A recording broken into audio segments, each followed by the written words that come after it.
Okay, so today's kind of a threefold deal. So this is a customer for us in Incline Village, Nevada. This is his wall and lid material. So this is 6 inches wide, small knots, white oak.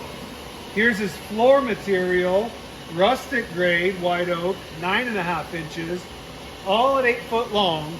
But here's the third part, right? So we're also building his stair treads, floating treads, and we're going to build them out of this, right? So 11.5 inches wide, 8 foot long. We can get most of the tread out of this one board. Unlike this is a mock-up tread from another job, it's 2-leaf, right? So we're not going to have this seam in the middle. It's just going to be one big piece. So here's the first start of the puzzle, is running a pink blocker just to kill the pink that comes out in white oak.